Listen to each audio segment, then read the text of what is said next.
It was that round, and like, it was only filled that high for about 2,000. I can't remember the units, but it was about 2,000 per dose. Yeah, it looked like water, just gone, and it would be gone. It took. I mean, I haven't done it in years, but I could probably do it right now in 15 seconds. So it's super easy.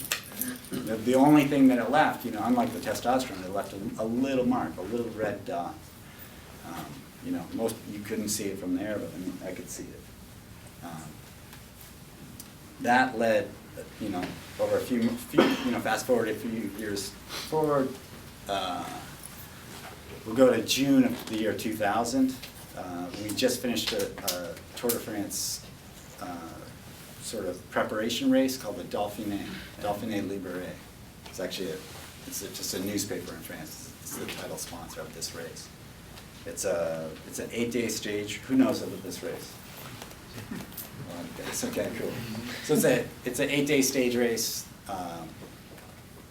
before the Tour de France, usually about 3 weeks. It finishes about 3 weeks before the Tour de France. It's a big gauge for all the contenders of the Tour. And it was in the year 2000. We had just finished that race, and actually, for me, it was like the biggest race of my career. At that point, I won the race. And it was the day before. Let's see. It was the day before the last stage of that race. Johan Bernil comes into my room, and he tells me where I'm going.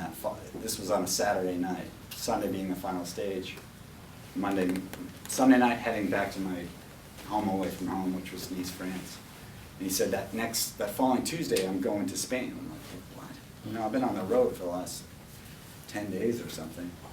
I have to leave again? And he doesn't really tell me why at first. And he just said, plan on Tuesday morning, you're on a flight from Nice to Valencia. You're going to Valencia on Tuesday, I'll fill you in later. And a little bit later on, he tells me like what we're doing in Valencia, and that was a procedure called blood doping. I ended up winning this race, the Dauphiné, which was the biggest victory of my career by far. And 2 days later, I'm laying in a bed, or real quick, 2 days later, I'm at the Nice airport, but instead of going to the regular sort of check-in, I'm going to the private airplane section, which there's really, at the time, there was no security, or there was no, they didn't scan your bags or anything. I just walked on. I think I just had a big backpack because it was going to be a quick trip. The next thing I know, I'm on this private jet that's leased supposedly by Lance Armstrong. There was a teammate of ours as well on the plane by the name of Kevin Livingston. He's a really good guy. And we're on our way to Valencia. As we take off, we're looking at these big yachts and big mansions there in Nice on the Côte d'Azur. And it felt like just a fantasy world. The next thing I know, basically, fast forward a few hours, I'm laying in a bed in this hotel in Valencia, Spain. And this guy, this Spanish doctor by the name of Luis del Moral, is telling me just to lie down and stay relaxed in this Spanish accent. And he takes this huge needle, puts it into my arm. It's a big, big needle. It leaves a mark for at least a week. He extracted a bag of blood. Probably a bag of blood. It was probably 3 of these. Wow. And it was all the plastic bag, everything, the tubes, the needle. First was the needle, and then this clear plastic tube that goes down, and it would go underneath you because of gravity. And it was in a clear plastic bag, and it was dark. Blood red. It was, that's your own blood. It was a pretty moving moment for me, and I think Kevin Livingston as well. And this was the start of, like, for me, just where am I? Like, what am I doing? Kind of one of those moments. And that's kind of when things turned ugly from the moment I took that testosterone pill. But that's when I was just like, this is not normal. And yeah, that's where it started. 3 weeks late, fast forward 3 weeks. So they took out this massive amount of blood. Yeah, we actually went for a bike ride later that afternoon. You know, 2 days before I'd won like one of the biggest, probably top 5 biggest bike races in the world, too. Having a hard time getting up a small little hill. You know, if you lose that much blood, you know, your hematocrit goes down, you can't breathe. Fast forward 3-4 weeks, in the middle of the Tour de France, the night before our first rest day, I see that blood bag come back. Like, I hadn't seen the bag of blood since then, re-injected. You know, had a great second half of the Tour de France that year, obviously. A bag of blood, you know, let's just call it a bag of blood, about 3 of these, will typically increase your hematocrit about 3 points, 2.5 to 3 points. Let's just call it 3 points. In the Tour de France, you're going to lose, if you're totally natural, it doesn't matter if you're natural or not, but like, you start the Tour de France at whatever hematocrit, you're going to lose 2 points every week in the Tour de France. So you start at, let's say, 46, you're going to finish at 40. It's 3 weeks. So already, if you get a bag of blood, you're going to cut that normal deficit in half. So if everybody else is dropping 6 points in 3 weeks, and you only drop 3 points in 3 weeks, that's huge. You know, later in my career, I'd take 2 bags, sometimes take 3 bags. So obviously, you guys get. Do you feel it instantly? No. I'll talk about that. So a huge advantage to the guy, and I say guys because there were a lot of guys that were doing it. It's a huge advantage. Obviously, it took money. It took people with connections, doctors. You know, how do you get these plastic blood bags and all that stuff? Doctors with knowledge of it, how to do it. It took connections, like just, you know, we had this private airplane to go down there. It's kind of keeping it secret. We had private, you know. There's a lot of secrets. That's when the big secrets started. Unfortunately, they didn't end right there. Yeah, it took a lot. It took more than just being a risk taker. You know, it took a lot of connections, and yeah. Unfortunately, that's when it started for me. That's when it's like I went. If I was already after here, and you know, the level of the mud was way higher, and I was breathing somehow through a straw. You know, I was way overboard. And yeah, it led to eventually, you know, fast forward a few years. But at the end of the 2001 season, it was like I'd helped Lance Armstrong win his first 3 Tour de France's as a domestique myself.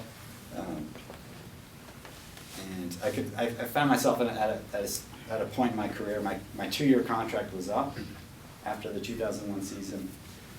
And I kind of came to a crossroads, and I said to myself, you know, the next 3 years, it's going to be obvious what I'm going to be doing, which was the same thing I'd done the previous 3 years. And I didn't want to look back at my career ever and say, you know, I wish I went out on my own and tried to do it for myself. And that's the point where I decided to change teams. I went on to a new team called Computer Science Corporation. It was an American sponsor, but it was a Danish team.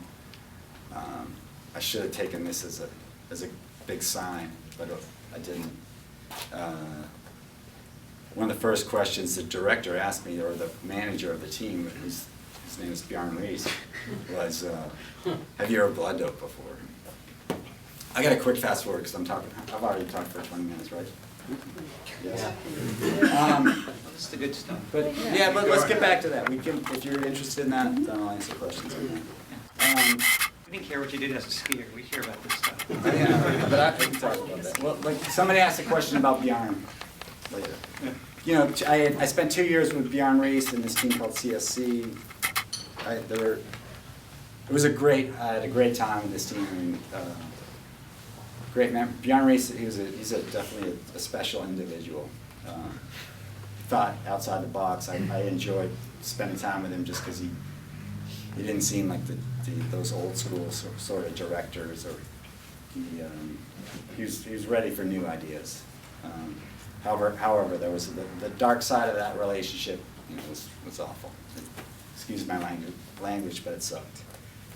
He introduced me to this doctor in Spain by the name of Eufemiano Fuentes, which, who knows of that guy? Yeah, we've read about it. You even know about him? School teacher. That's where she gets her blood. A magazine?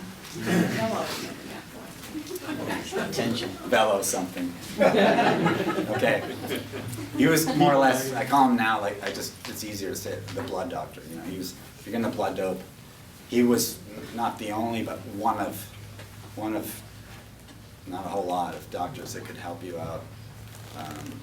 They knew the business. Eufemiano Fuentes worked with many, many professional cyclists. I had no idea how many. He only told me that he worked with a few, meaning like a handful. He worked with at least 70 professional cyclists. Wow. I didn't know. I was pretty naive. He worked with tennis players. He worked with track and field athletes. He worked with cross-country skiers. He worked with soccer players. Jim, what am I missing? Got soccer, football, European football. Yeah. Anyways, he worked with, any sport with endurance that focused on endurance, he was involved in. He treated me. I worked with him for 4 years. Fast forward a little bit, you know, had some. In the 2 years with Bjarne Riis, and then after my time with Bjarne Riis, I moved on to a new team. I basically saw the last 2 years, and I said, you know, it wasn't good enough, which maybe I was being a little bit selfish, but I thought my final year on CSC, I was in the Tour de France, and I had the fitness level to win the Tour de France in 2003.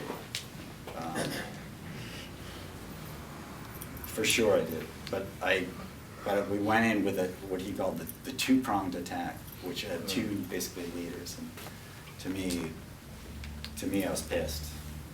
It turned out I had a crazy tour. I broke my collarbone on stage number 1. I went on to finish 4th overall, but to me the total regardless of what happened in the race, the two-pronged attack wasn't good enough for me. So I went off to another team that said I was going to be the team leader.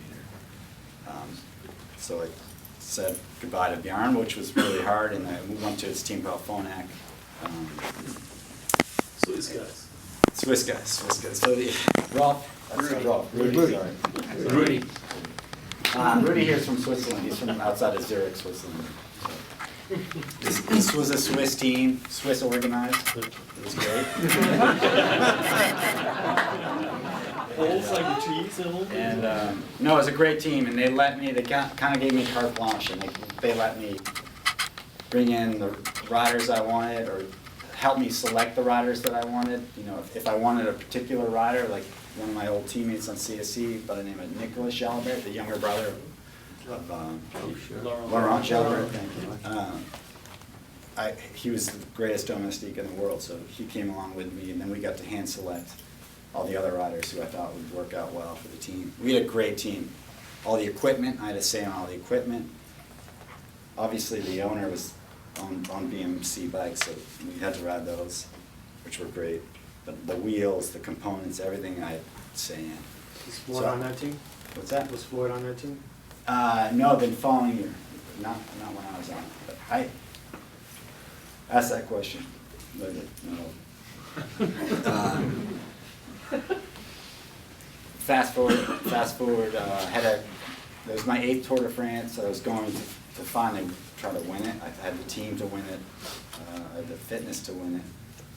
So I thought I had everything perfect going into the tour. I had a bad crash, around stage 8. I just ripped my lower back apart. I still have scars to this day.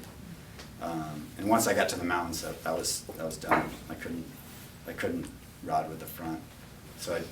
So I decided to instead of just trying to finish the tour, I decided to drop out and focus on the Olympic Games in Athens. I won a gold medal in the time trial. Fast forward like 3 or 4 weeks, I'm in the middle of the Tour of Spain, which I wasn't supposed to do, but because I didn't finish the tour, they really pushed me to do it. And I had a positive test, like all of a sudden, positive drug test. And to me, at that time in my life, like that was the worst thing that could happen to me, because basically career is over. So I went from basically besides winning the Tour de France, it was the next best thing, winning a gold medal. And for me, it was more special than winning the Tour, because you're winning for your country. You know, you're wearing the stars and stripes. I won a gold medal to basically just being, so I went from that level to just being down in the dumps. If there was a time in my career when I was going to admit the truth, that was probably a good time. But I didn't, for a couple of different reasons.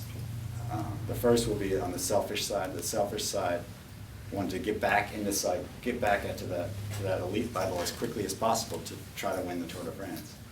And I knew if I told the truth, my career is over. You know, I'd be blacklisted, and nobody's going to take me, because the sport of cycling did and does have this code of silence called the omerta. You know, you don't speak. You keep the secrets, basically that onion layer, that second or third layer that nobody knows about. You keep it quiet. You know, you speak out and you pay the price. I think you all can figure that out. And I knew, I knew worst case I was going to have to sit out. I was going to be suspended for 2 years, and I knew I'd come back in 2 years. And I thought, you know, if I tell the truth, no, there's not a chance I'll come back. The other reason was, that was the major reason, really. And the other reason was, if I tell the truth, how much of the truth do I tell? I think a lot of you have read the book. Like, most of what's in the book happens before, you know, this moment. And do I just tell the truth about myself and then lie about the rest of it, or just say, I don't recall, or whatever, which is basically lying. So, and I knew, you know, I knew I'd be asked questions about other people and all that, about the truth, and I didn't want to do that either. Fast forward, let's see. Well, I can't fast forward over the second positive test, because that would be bad. But I sat out for 2 years, came back. I rode on a elite, basically a AAA baseball team in Europe for a year. That didn't work out so well. The spot, yeah, I think it was actually, it didn't even last a year. Somebody asked a question, maybe I'll do it later. I need to talk about him for a second, but I'm going to fast forward past all the time. 2009, March of 2009, I was having a hard time, just not in my personal life. I was diagnosed with depression in 2003, September of 2003, so I've been taking this medication called Celexa for a long time. Basically every day since September of 2003. And for me, I was like, okay, I'm diagnosed with this depression. It's on my mom's side of the family. My grandmother had it, my mother has it. I've later learned that my sister has it. So it can be passed down. I thought, okay, I'll take this one pill every day for probably the rest of my life, but no big deal. Check that off the list, I'm good. But what I didn't realize is, like, it can lose, you know, these medications can lose their effect over time, and like you have to go see the doctor occasionally and just to check to see if it's working. A lot of people end up with depression, with clinical depression, end up changing their medications many times throughout their life. I didn't realize that, and with the Celexa, you know, I tried more, I tried less, nothing was working, and then all of a sudden it was like, excuse me, like, forget it, I'm not taking any of it, like, it's not working, it makes me feel weird. So I went totally clean without it, and for a couple weeks it worked, and then all of a sudden it was not working. When it wasn't working, I don't know, whoever has, if there are people out there who have depression, like, you know what I'm talking about. It's ugly, it's just hard, it's hard to, especially when you're coming off the medication, it's 10 times worse than your worst day when if you haven't been on medication at all. So I decided to start taking a homeopathic antidepressant. It had all these natural substances in it. And one of the substances in it, or it had a bunch of natural substances in it. One of the substances that wasn't natural was called DHEA. It's like a precursor of testosterone. They hand it out at Walgreens or CVS. It's over the counter. I thought it's got a minute amount in it. I know it's illegal, but at that time, like when you're mentally having a hard time and nothing matters, if they said taking a hammer to your head will help, I would have done it.